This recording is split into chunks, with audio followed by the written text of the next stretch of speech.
आज का विषय है व्यवहार में मैनर्स। आप सभी अच्छी तरह से जानते हैं, जब व्यक्ति व्यवहार में नज़दीक आता है तब पता चलता है कि वास्तव में इस व्यक्ति के मैनर्स कैसे हैं। बाकी वैसे दूर से पता नहीं चल सकता है। कभी कभी मिला या आपसे बातचीत हुई तो उससे कुछ नहीं पता चल सकता है, लेकिन जब वो आपके ज़्यादा समय नज़दीक होगा तब उसके वास्तविक व्यवहार का पता चलेगा और उसके मैनर्स का पता चलेगा कि व्यवहार में इस व्यक्ति के कैसे मैनर्स हैं। तो ये जान लेना अति आवश्यक होता है, समझ लेना आवश्यक होता है कि हर व्यक्ति का व्यवहार कैसा है, उसमें व्यवहार करने में उसके मैनर्स कैसे हैं, ये बहुत मायने रखता है। आज आप देखेंगे ज़्यादातर जो परिस्थितियाँ, चाहे परिवार के अंदर हो, चाहे समाज के अंदर हो, चाहे प्रोफेशन में हो, कहीं पर भी जो सबसे बड़ी प्रॉब्लम क्रिएट होती है व्यक्ति के व्यवहार के मैनर्स के कारण।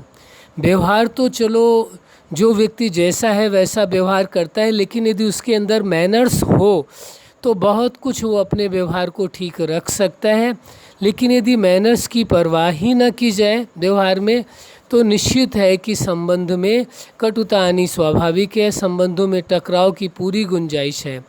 तो ये बात अच्छी तरह से समझने की आवश्यकता है कि व्यवहार में मैनर्स कैसे होने चाहिए। एक दूसरे के साथ बात करते समय, बोलते समय, सुनते समय, खाना खाते समय, दो व्यक्ति यदि बैठ कर के खाना खा रहे हैं तो उस समय उनका व्यवहार कैसा होना चाहिए। कई लोगों को इसकी केवल फ़िक्र होती, केवल अपनी ही होती है, अपने ही खाने का ध्यान होता है, दूसरे की फ़िक्र ही नहीं होती है। कई लोगों को ये होता है कि जितना खाना खाना चाहिए उससे एक्सेस ओवर ईटिंग करते हैं, जो उनके खुद के लिए भी नुकसानकारक है।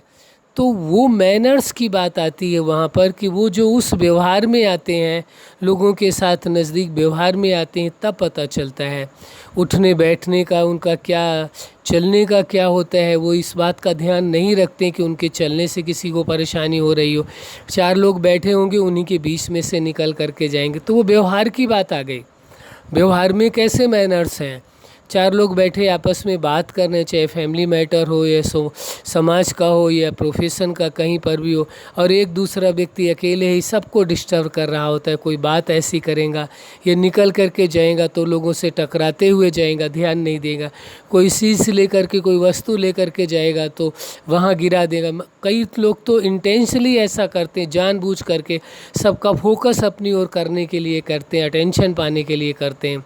तो ये व्यवहार करने के मैनर्स जो हैं ये बहुत आवश्यक हैं। आपसी यदि व्यवहार करने के मैनर्स में इन चीज़ों का ध्यान नहीं दिया गया तो आपसी रिश्तों में उसका प्रभाव पड़ता है। ये लोग समझते हैं कि ये तो व्यक्ति ही ऐसा, लोगों की नज़रों से वो गिर जाते हैं, लोगों के अंदर उनके प्रति रिस्पेक्ट नहीं रह जाता है। वो चलेंगे तो चलने की भी परवाह नहीं करते हैं, इतनी तेज़ी से आवाज़ होते हुए उनकी चलेगी, दूसरे लोग डिस्टर्ब होते रहें, उनको उससे कोई फ़र्क नहीं पड़ता है। कोई छोटे बच्चे हो तो उनको समझाया जा सकता है, यदि कोई बड़े ऐसा करते हैं तो उनका व्यवहार समझा जाएगा, इनका व्यवहार ठीक नहीं है, इनको, इनकी लाइफ स्टाइल ठीक नहीं है, इनके जीने का ढंग ठीक नहीं है, वो अपनी मस्ती में मस्त रहते हैं, वो दूसरों की परवाह नहीं करते हैं। तो ये माना जाएगा कि आप यदि व्यक्तिगत जीवन आप किसी प्रकार से जी रहे हैं, लेकिन यदि आप ग्रुप में हैं तो वहाँ के मैनर्स तो होने ही चाहिए, वहाँ के मैनर्स के अकॉर्डिंग ही आपको जीना होगा। तो ये भी व्यवहार करने के अंतर्गत आता है। हर बात में, हर कार्य में, हर सोच में, छोटा सा छोटा कार्य हो, बड़ा सा बड़ा कार्य हो, एक व्यक्ति कार्य करेगा, किसी को नहीं पता चलेगा और अपने कार्य को सुव्यवस्थित ढंग से करता रहेगा। वहीं दूसरा व्यक्ति उसी कार्य को करेगा, पता चला कि सब तरफ, चारों तरफ सबको पता चल जाएगा कि ये व्यक्ति कार्य कर रहा है और सब तरफ शोर शराबा मचता रहेगा। इसका मतलब है कि उसे व्यवहार करने की समझ नहीं है, उसके वो मैनर्स नहीं है। थोड़ा सा अटेंशन दे, थोड़ा सा ध्यान दें, यदि कोई भी व्यक्ति थोड़ा सा ध्यान दे मैनर्स के प्रति, तो उसका उसके परिवार में बड़ा अच्छा ही सम्मान होगा और सभी लोग रिस्पेक्ट करेंगे और सभी लोग उसकी केयर करेंगे।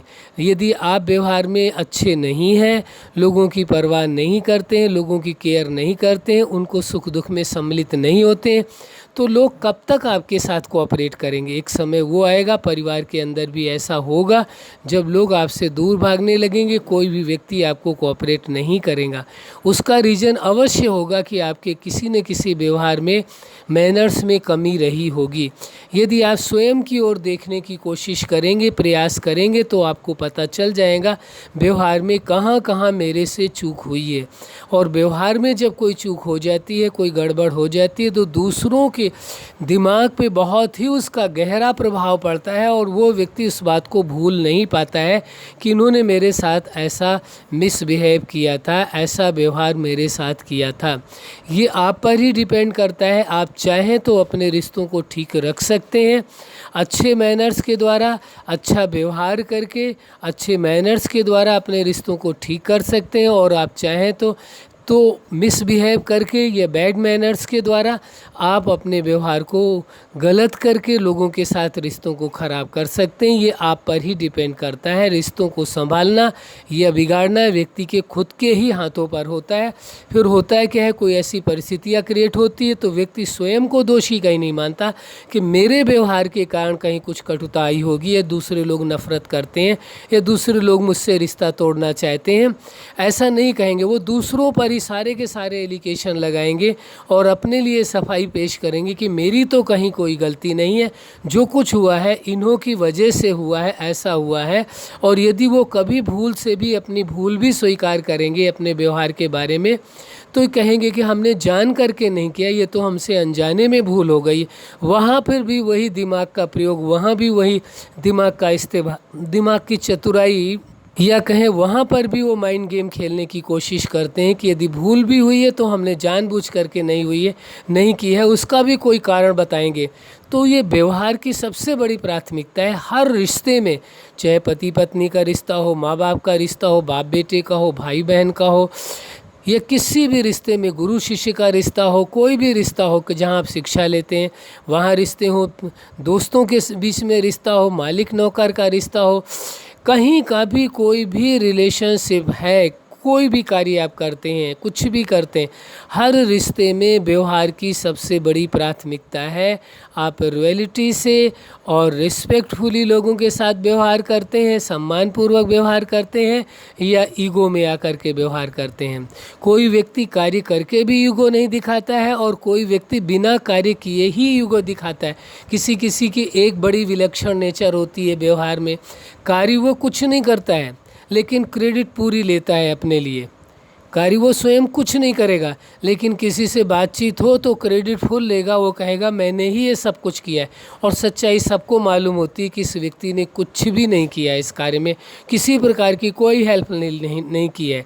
कई लोगों की ऐसी भी नेचर होती है, कार्य कोई और करता है, क्रेडिट वो खुद लेते हैं। इसी प्रकार प्रोफेशन में भी होता है, कार्य तो मेहनत से कोई कर रहा होता है, वो क्रेडिट बॉस के सामने क्रेडिट खुद लेते हैं और प्रमोशन खुद ले जाते हैं, और जिसने कार्य किया है वो रह जाता है। फिर उसको गिल्ट भाव आता है कि उसको ये लगता है कि देखो कार्य तो हमने किया, प्रमोशन हमें मिलना चाहिए, और हमें न मिलने करके हमने चूँकि दिखावा नहीं किया है, आडंबर नहीं किया है, और हमने कोई क्रेडिट लेने की कोशिश नहीं की, इसलिए हमें इग्नोर किया गया है। ऐसा बहुत से जगहों पर होता है, चलता है। तो ये सबसे बड़ी प्राथमिकता होती देखने की कि कार्य किया किसने है, आखिर कार्य करने वाला कौन है, और कार्य को कितनी कुशलता से की गई है, कितनी ईमानदारी से की गई है। तो जो ईमानदारी से, कुशलता से कार्य कर रहा है, उसकी उतनी ही प्राथमिकता भी देनी चाहिए, उसको क्रेडिट भी देना चाहिए कि हाँ आपने ये कार्य अच्छा किया है, थैंकफुल होकर के भी रहना चाहिए फिर उसका। कई लोग ऐसे होते हैं, आप उनके साथ कितनी भी हेल्प कर लीजिए, कितना भी कार्य कर लीजिए, लेकिन जब आपका कभी अवसर आएगा तो कभी किसी भी कार्य में या व्यवहार में कभी भी आपकी वो हेल्प नहीं करेंगे। तो ये व्यवहार का ही कहा जाएगा कि कैसा व्यवहार है, कि उस व्यक्ति ने आपके साथ हेल्प किया समय आने पर, और आप जब उसका समय आया, उसको आवश्यकता है, तो आप बहाने बता रहे हैं, आप उसकी हेल्प करने के बजाय उसमें कमियां निकाल रहे हैं, उसका ही दोष बता रहे हैं। तो इसको कहा जाएगा कि व्यवहार में मैनर्स नहीं है। ये कतई नहीं भूलना चाहिए। यदि किसी व्यक्ति ने आपकी कभी भी हेल्प की है तो कभी उसे भूलना नहीं चाहिए, इग्नोर नहीं करना चाहिए, और जब उसको आवश्यकता पड़े तो अवश्य ही हेल्प करनी चाहिए।